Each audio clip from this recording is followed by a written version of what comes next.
African American poetry. On being brought from Africa to America. Phyllis Wheatley. Wheatley was brought by force as a young girl from West Africa to America and was sold to a Boston family. She worked as a servant in the family's home but spent almost every free moment learning to read and write. She converted to Christianity and decided early to become a poet. In her writing, she celebrated the lives of prominent people such as George Washington, who met and encouraged her. She also wrote about the distinction between right and wrong and other aspects of philosophy. In this poem, she combines her love of Christianity with her concern for the fate of Black people in America. She proposes to her readers that by converting to Christianity, Black people and white people are equal in God's eyes. 'Twas mercy brought me from my pagan land, taught my benighted soul to understand that there's a God, that there's a Savior too. Once I redemption neither sought nor knew. Some view our sable race with scornful eye. Their color is a diabolic dye. Remember, Christians, Negroes black as Cain, may be refined and join the angelic train. George Moses Horton, Myself. George Moses Horton, 1797 to 1894. Born a slave in North Carolina, Horton became the first Black American to use verse to argue directly against slavery. His slaveholders gave him unusual freedom to develop as a writer. He often earned money by writing love poems for young men who wanted to woo their favorite lady friends. At the same time, he wrote poems opposing slavery. Eventually, he published 3 books of poetry. In this poem, Horton never mentions slavery and racism, but they are surely the main factors that prevent him from expressing himself freely. I feel myself in need of the inspiring strains of ancient lore, my heart to lift, my empty mind to feed, and all the world explore. I know that I am old and never can recover what is past, but for the future may some light unfold and soar from age's blast. I feel resolved to try, my wish to prove, my calling to pursue, or mount up from the earth into the sky to show what heaven can do. My genius from a boy has fluttered like a bird within my heart, but could not thus confine her powers employ, impatient to depart. She, like a restless bird, would spread her wings, her power to be unfurled, and let her songs be loudly heard and dart from world to world.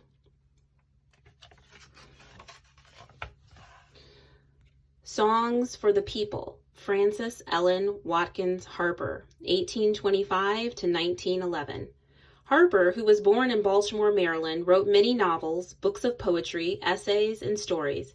She became one of the most respected African American writers of the 19th century. As a young woman, she worked as a school teacher before devoting herself to the anti-slavery movement. Without mentioning race or racism in Songs for the People, she expresses her wish to write poetry that comforts and inspires humanity. Let me make the songs for the people, songs for the old and young, songs to stir like a battle cry wherever they are sung. Not for the clashing of sabers, nor for carnage, nor for strife, but songs to thrill the hearts of men with more abundant life.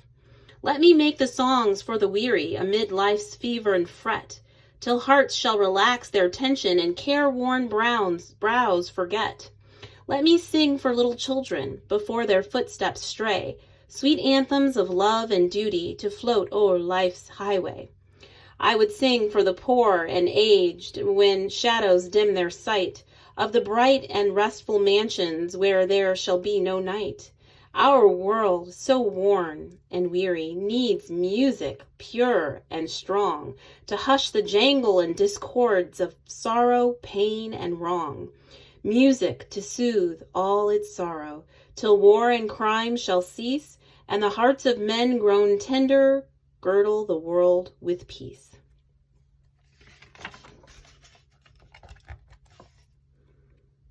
We Wear the Mask, Paul Laurence Dunbar, 1872 to 1906.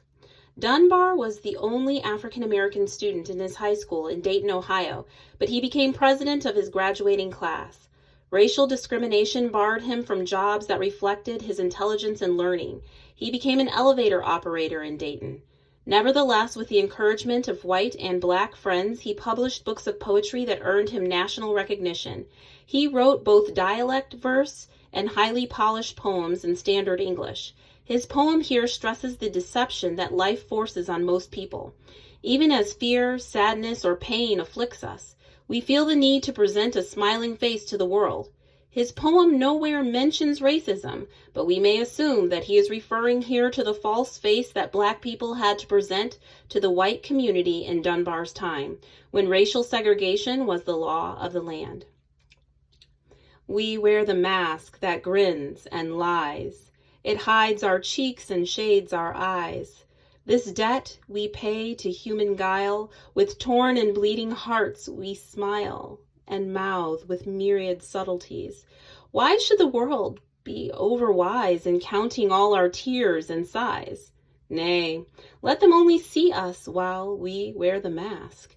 We smile, but, O great Christ, our cries to thee from tortured souls arise. We sing, but, oh, the clay is vile beneath our feet and long the mile. But let the world dream otherwise. We wear the mask. Dawn.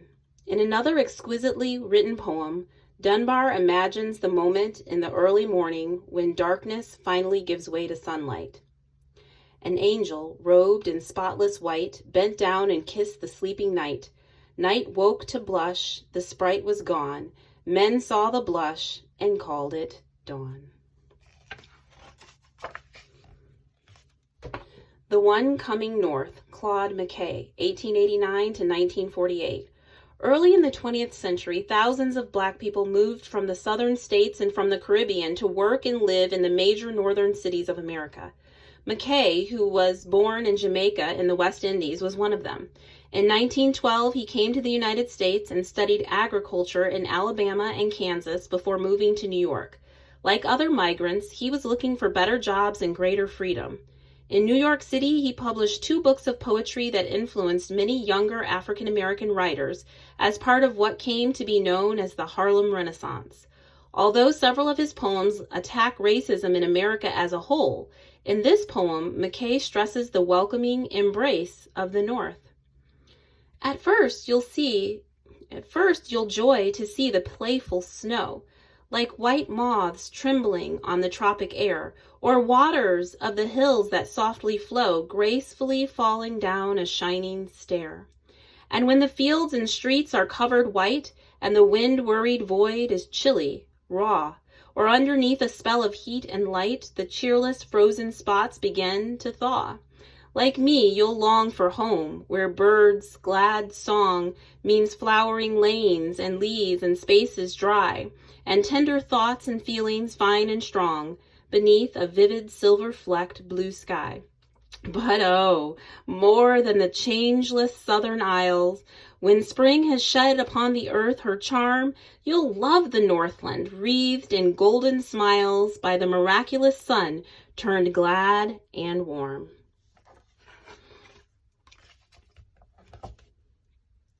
The Black Finger, Angelina Weld Grimke, 1880 to 1958.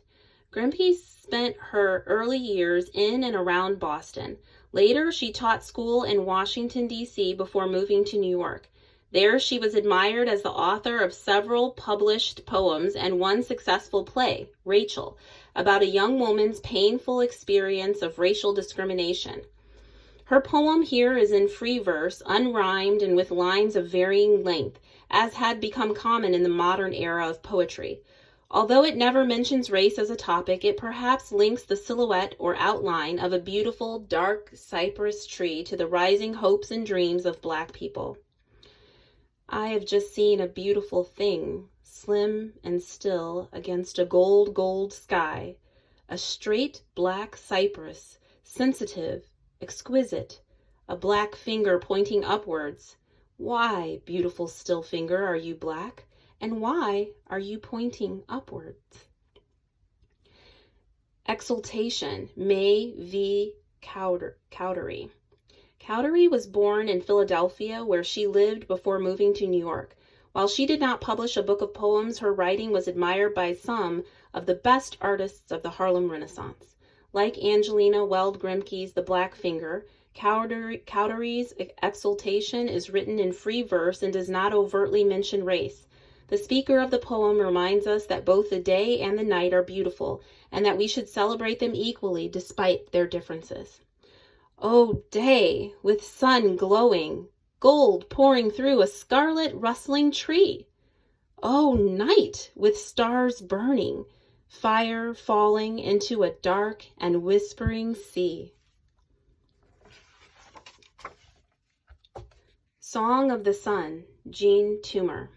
Born in Washington, D.C., Toomer attended college in New York City, among other places. In 1921, a 4-month visit to Sparta, Georgia, had the biggest impact on his writing career. Out of that visit came Toomer's amazing book of poetry and fiction, Cain, 1923, in which this poem appears. Set in the South, Song of the Sun celebrates the finer aspects of the old-time black culture of African Americans as they suffered under the hardships of bondage and racial segregation. Pour, oh pour that parting soul in song. Oh pour it in the sawdust glow of night, into the velvet pine smoke air tonight, and let the valley carry it along. And let the valley carry it along. O land and soil, red soil and sweet gum tree, so scant of grass, so profligate of pines, now just before an epic sun declines, thy sun in time I have returned to thee. Thy sun I have in time returned to thee. In time, for though the sun is setting on a song-lit race of slaves, it has not set. Though late, O soil, it is not too late yet. To catch thy plaintive soul, leaving soon gone, leaving to catch thy plaintive soul soon gone. O Negro slaves, dark purple ripened plums, squeezed and bursting in the pine wood air, passing before they stripped the old tree bare. One plum was saved for me, one seed becomes an everlasting song, a singing tree, caroling softly souls of slavery, what they were and what they are to me. Caroling softly souls of slavery. Tableau for Donald Duff, County Cullen, 1903 to 1946. The adopted son of a prominent Harlem minister, Cullen was one of the leading young talents of the Harlem Renaissance in New York City. He loved poetry but felt the sting of racism keenly. In one poem, he wrote about how odd it is for God to make a poet black and bid him sing. But sing Cullen did as a poet. He favored traditional poetic forms, including rhyme and stanzas, as we see in Tableau. Here he defends integration. Although black and white adults seem to disapprove of the close friendship between these two children, the boys reject this attitude without thinking much about it. They refuse to become timid or fearful as a result of the disapproval of other people. Locked arm in arm, they cross the way. The black boy and the white, the golden splendor of the day, the sable pride of night. From lowered blinds the dark folk stare, and hear the fair folk talk, indignant that these two should dare in unison to walk. Oblivious to look and word, they pass and see no wonder that lightning, brilliant as a sword, should blaze the path of thunder. I, too, Langston Hughes. Born in Joplin, Missouri, Hughes grew up in Lawrence, Kansas, and Cleveland, Ohio, before spending a year in Mexico. He then went to New York to attend Columbia University and become one of the founders of the Harlem Renaissance. He blended into his poetry African American cultural forms such as blues and jazz. In this free verse poem, however, he echoes a famous poem, I Hear America Singing by Walt Whitman, a leading white American poet Hughes deeply admired. Here, Hughes insists on the right of black Americans to claim the United States as their country, even if many white people seem to want to deny them that right. Happy to be black, the speaker of the poem is confident that one day he and other black Americans will find peace and justice in America. In another poem, My People, which closes this book, Hughes declares his unconditional love of all black people. I, too, sing America. I am the darker brother, They send me to eat in the kitchen when company comes, but I laugh and eat well and grow strong. Tomorrow I'll be at the table when company comes. Nobody'll dare say to me, eat in the kitchen then. Besides, they'll see how beautiful I am and be ashamed. I, too, am America. The Creation, James Weldon Johnson, 1871 to 1938. Born in Jacksonville, Florida, Johnson was one of the oldest of the influential writers of the Harlem Renaissance. By the time he wrote The Creation, Johnson was well known as a U.S. diplomat, a songwriter, a poet, a novelist, an anthologist, an essayist, and a civil rights leader. In this poem, a black preacher tells the story of the making of the world. His main guide is the book of Genesis in the Bible. Using the sacred text as his basis, the preacher creates for his congregation a God who is very much like a normal human being, despite possessing supernatural powers. And God stepped out on space, and he looked around and said, I'm lonely, I'll make me a world.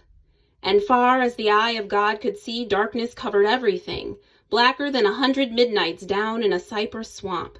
Then God smiled, and the light broke, and the darkness rolled up on one side, and the light stood shining on the other, and God said, That's good. Then God reached out and took the light in his hands, and God rolled the light around in his hands until he made the sun. And he set that sun a-blazing in the heavens, and the light that was left from making the sun, God gathered it up in a shining ball, and flung it against the darkness, spangling the night with the moon and stars. Then down between the darkness and the light, he hurled the world, and God said, That's good. Then God himself stepped down, and the sun was on his right hand, and the moon was on his left. The stars were clustered about his head, and the earth was under his feet. And God walked, and where he trod, his footsteps hollowed the valleys out and bulged the mountains up. Then he stopped and looked and saw that the earth was hot and barren. So God stepped over to the edge of the world, and he spat out the 7 seas. He batted his eyes, and the lightnings flashed. He clapped his hands, and the thunders rolled. And the waters above the earth came down. The cooling waters came down. Then the green grass sprouted, and the little red flowers blossomed. The pine tree pointed his finger to the sky, and the oak spread out his arms. The lakes cuddled down in the hollows of the ground, and the rivers ran down to the sea. And God smiled again, and the rainbow appeared and curled itself around his shoulder. Then God raised his arm, and he waved his hand over the sea and over the land, and he said, Bring forth! Bring forth! And quicker than God could drop his hand, fishes and fowls and beasts and birds swam the rivers and the seas, roamed the forests and the woods, and split the air with their wings. And God said, That's good. Then God walked around, and God looked around on all that he had made. He looked at his sun, and he looked at his moon, and he looked at his little stars. He looked on his world with all its living things, and God said, I'm lonely still. Then God sat down on the side of a hill where he could think. By a deep, wide river he sat down with his head in his hands. God thought and thought till he thought, I'll make me a man. Up from the bed of the river, God scooped the clay, and by the bank of the river he kneeled him down, and there the great God Almighty, who lit the sun and fixed it in the sky, who flung the stars to the most far corner of the night, who rounded the earth in the middle of his hand, this great God, like a mammy bending over her baby, kneeled down in the dust, toiling over a lump of clay, till he shaped it in his own image.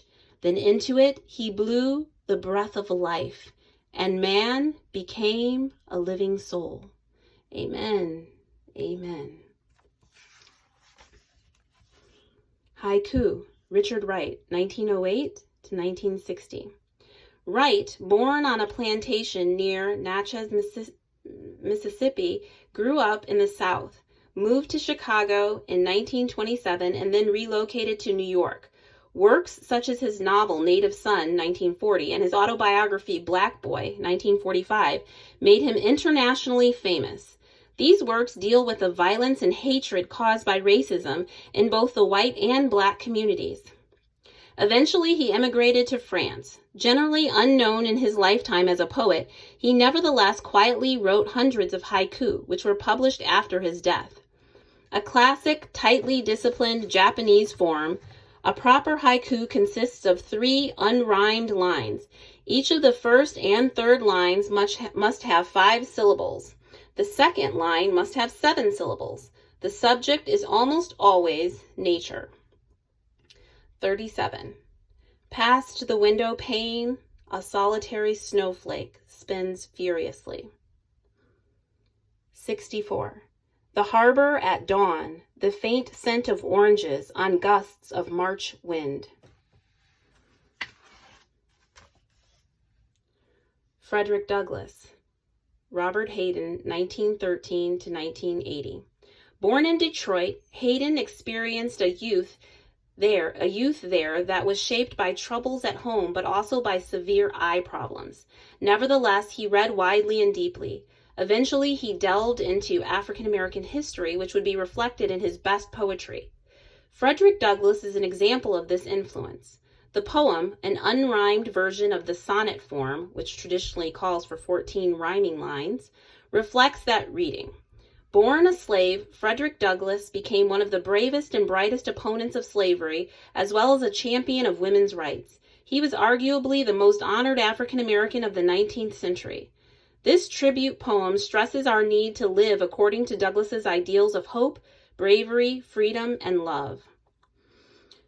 When it is finally ours, this freedom, this liberty, this beautiful and terrible thing, needful to man as air, usable as earth when it belongs at last to all, when it is truly instinct, brain matter, diastole, systole, reflex action, when it is finally one, when it is more than the gaudy mumbo-jumbo of politicians. This man, this Douglass, this former slave, this Negro beaten to his knees, exiled, visioning a world where none is lonely, none hunted, alien. This man, superb in love and logic, this man shall be remembered. Oh, not with statues, rhetoric, not with legends and poems and wreaths of bronze alone, but with the lives grown out of his life, the lives fleshing his dream of the beautiful, needful thing. The Moose Wallow. In addition to poems about African American history, such as Frederick Douglass, Hayden wrote many poems of a more personal nature. Here, the speaker of his poem admits that he is conflicted about the huge, almost mysterious moose lurking in the dark as he walks on a path in the country. The thought of a moose's size and wilderness terrifies him, but he also wants to see for himself a creature of such rare power. Friends warned of moose that often come to the wallow near the path I took. I feared, hoped to see the tall, ungainly creatures in their battle crowns. I felt their presence in the dark, hidden watchers on either side.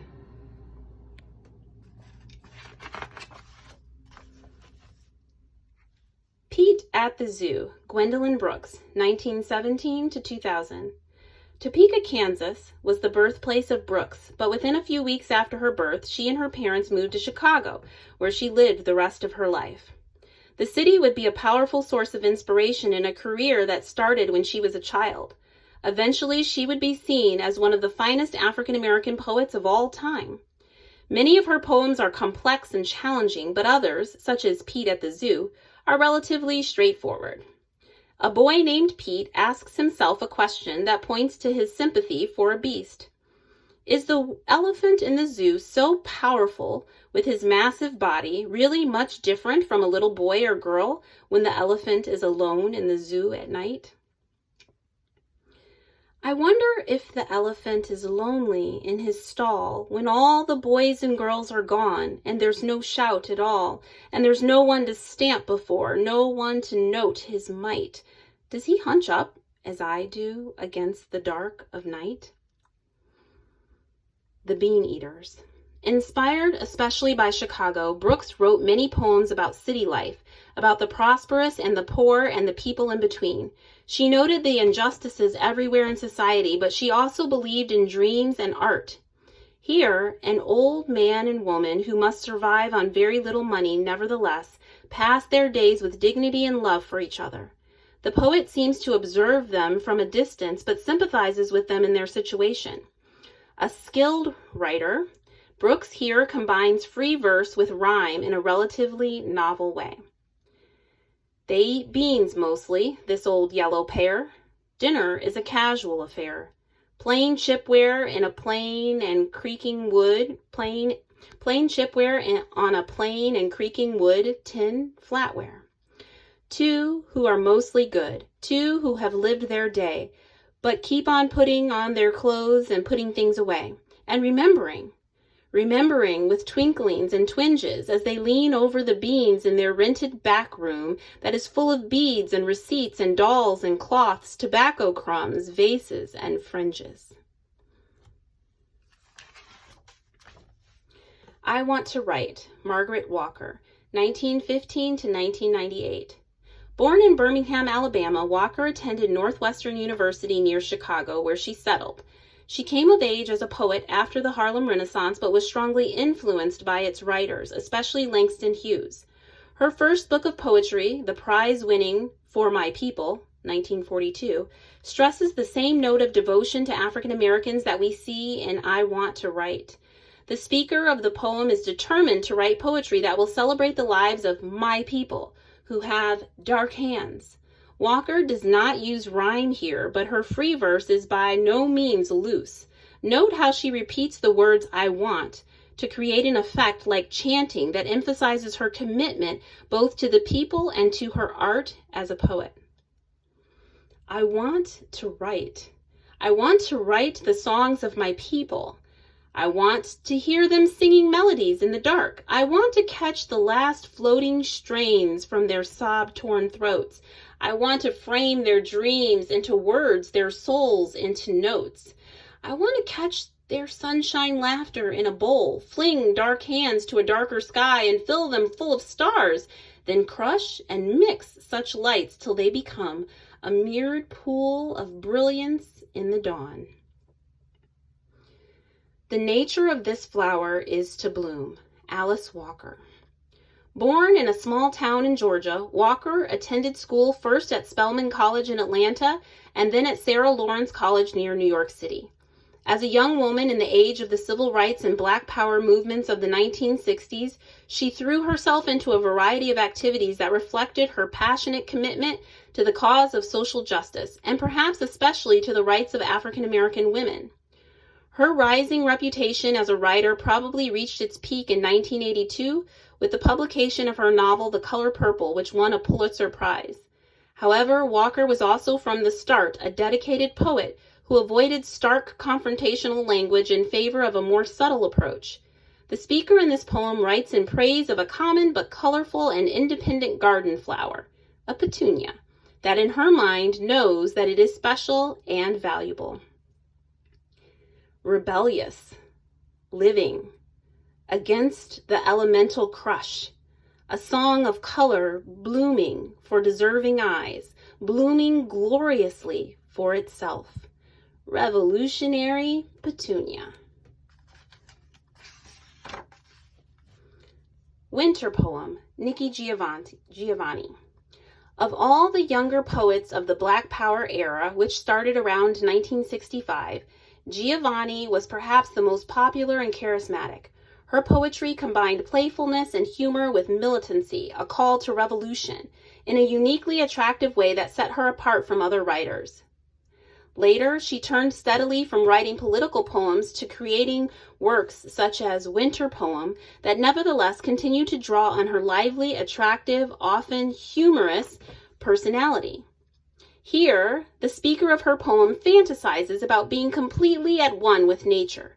Note how the exuberance of the idea at the core of the poem is shaped by the absence of punctuation and by the frequent rhythmical use of the words and I in a poem that explores the limits of traditional free verse. Once a snowflake fell on my brow, and I loved it so much, and I kissed it, and it was happy and called its cousins and brothers, and a web of snow engulfed me. Then I reached to love them all, and I squeezed them, and they became a spring rain, and I stood perfectly still and was a flower.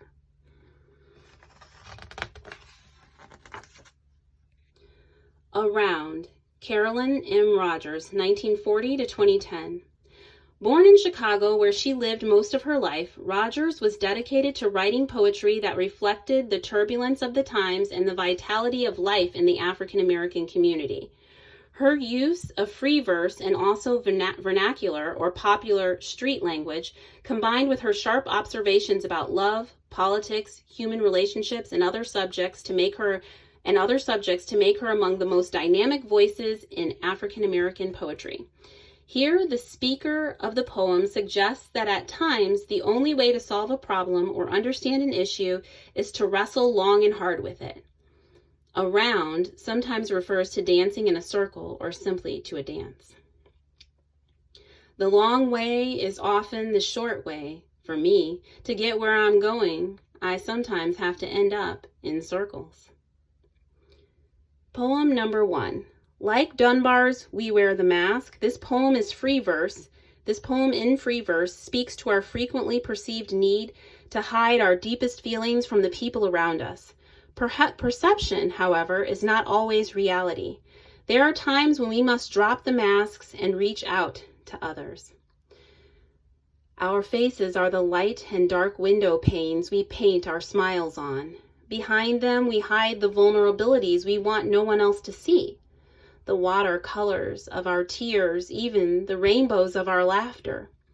And the heart that can look through to another heart might turn away from the face, but heart to heart, as face to face should be, are eyes that need not hide.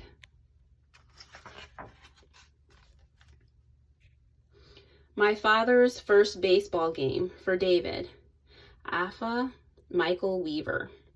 Alpha Michael Weaver, born Michael S. Weaver, grew up in Baltimore, Maryland. He studied at the University of Maryland and Brown University in Rhode Island before joining the Army. Later, he worked at a factory job for many years while he developed as a poet.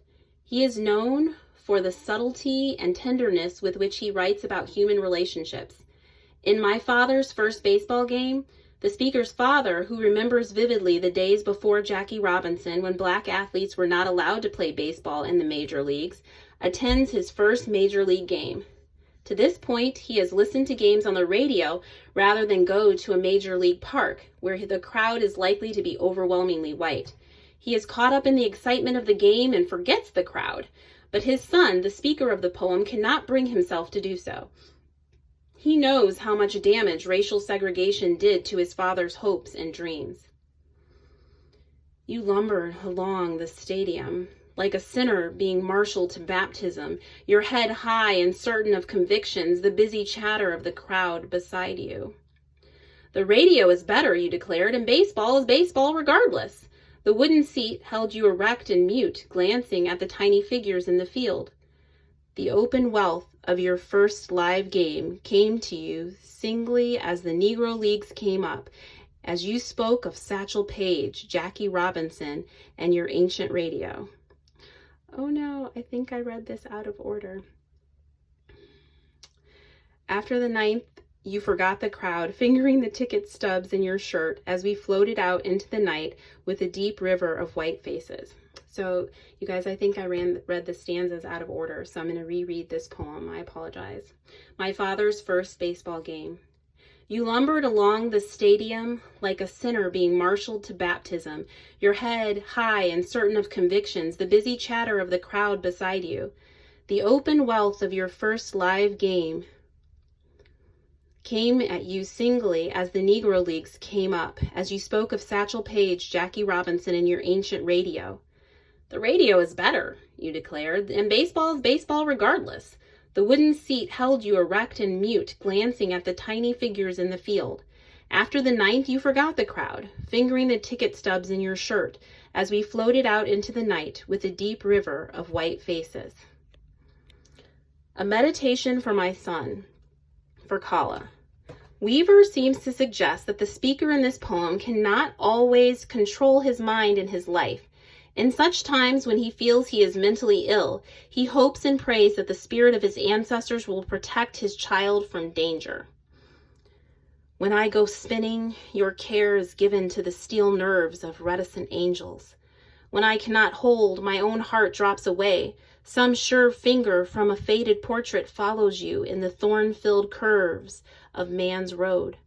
When I cannot dream, I pray in blind rooms that possible colors and bodies will converge around you, set you sailing over rocks away from the soulless. When I am not whole, I entrust you to seraphim in their difficult dominion. The poet Lucille Clifton. Born in the small town of Depew, New York, Clifton was brought up by her parents to have a rich, detailed sense of her family's history, which they traced back to Dahomey in West Africa. They also taught her to respect and even revere the fabric of Black social life, about which she wrote with affection, wit, and insight, and with a special concern for the lives of women. The author of several volumes of poetry and also Generations, a memoir, the story of her family, Clifton was one of the most honored African-American writers. Here, the speaker of the poem tells of seeking always to be calm and controlled in life. However, she knows that her precious poetry arises typically from her fears, her joys, and her impulsive spirit. I beg my bones to be good, but they keep clicking music, and I spin in the center of myself, a foolish, frightful woman, moving my skin against the wind and tap dancing for my life. Imagination, James Baldwin, 1924 to 1987. Baldwin, world famous as a novelist and an essayist, was born in Harlem. Faced with a stepfather who seemed to hate him, he sought relief in public libraries where he loved to read.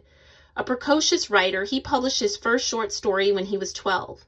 In 1948, oppressed by conditions in the United States, he moved to Paris, France, but returned frequently in later years, especially during the 1960s and afterward. Baldwin published very few poems. In this work, the speaker of the poem asks puzzling questions. What is real and what is only myth, the result of one's imagination? Did Columbus really discover America, as history books tell us, or did the coming of Europeans, led by Columbus, to America uncover harsh truths about them? Imagination creates the situation, and then the situation creates imagination. It may, of course, be the other way around. Columbus was discovered by what he found.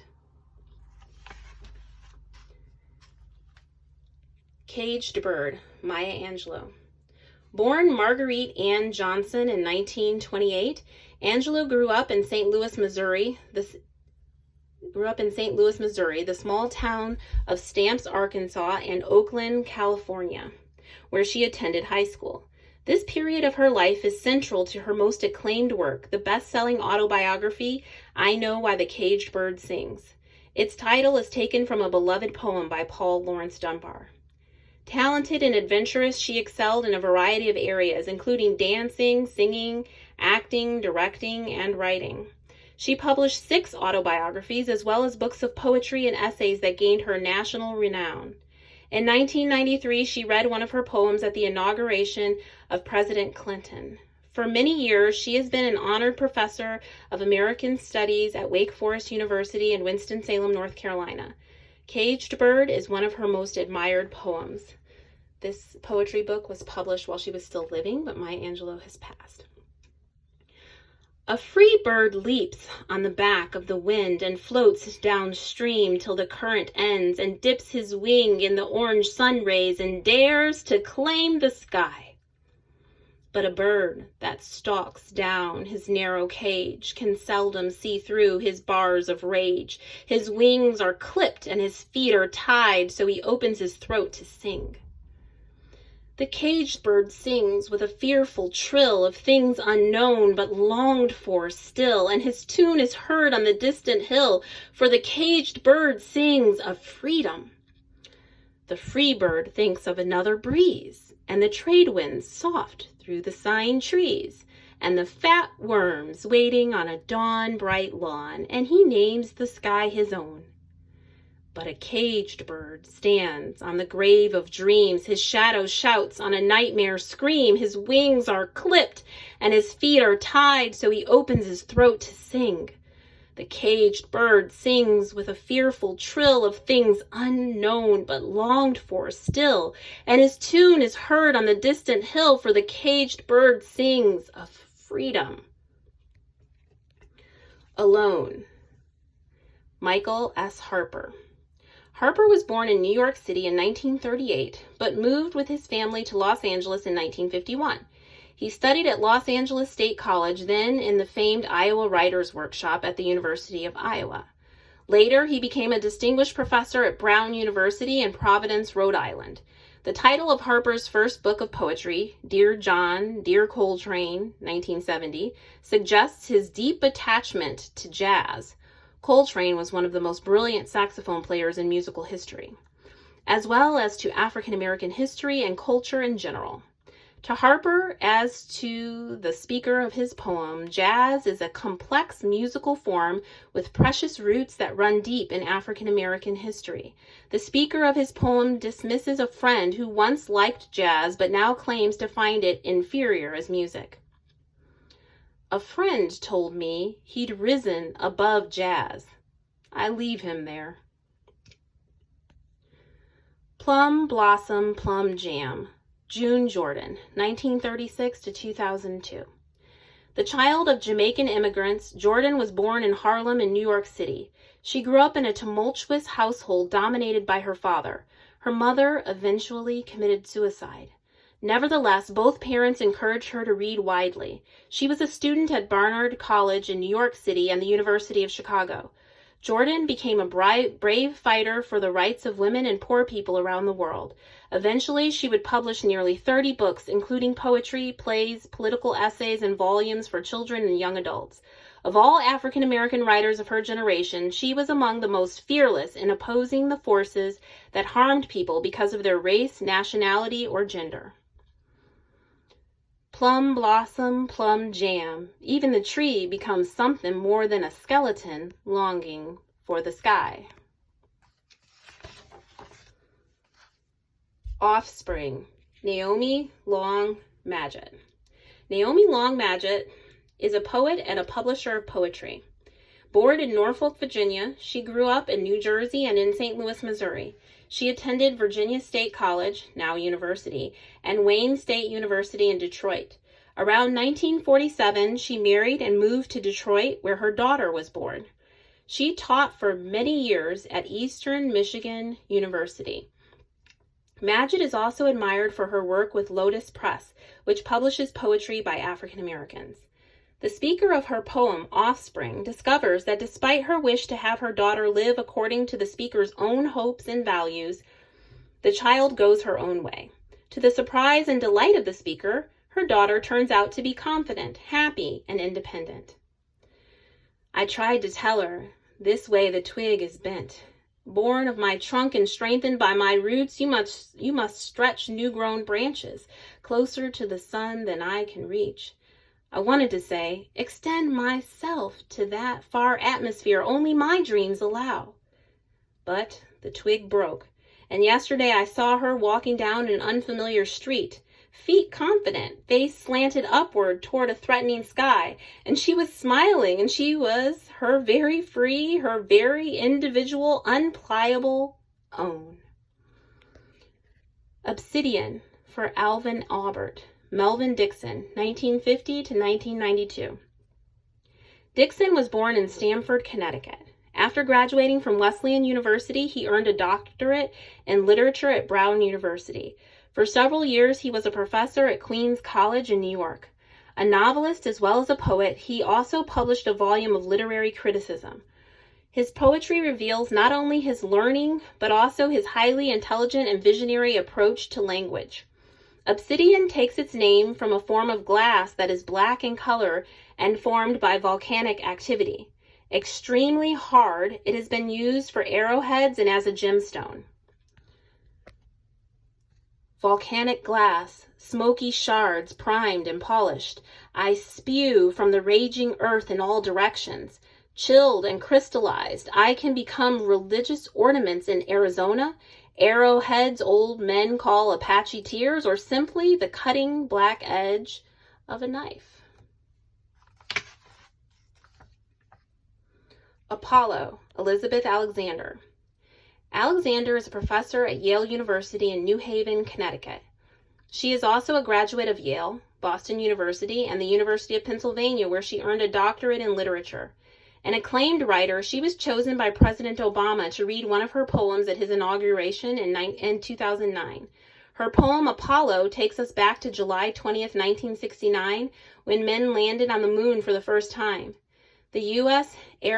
spacecraft Eagle touched down with Apollo 11 astronauts Neil Armstrong and Edwin Buzz Aldrin, Jr. Eager to watch the event on television, an African-American family traveling by car stops at a roadside restaurant frequented by white customers.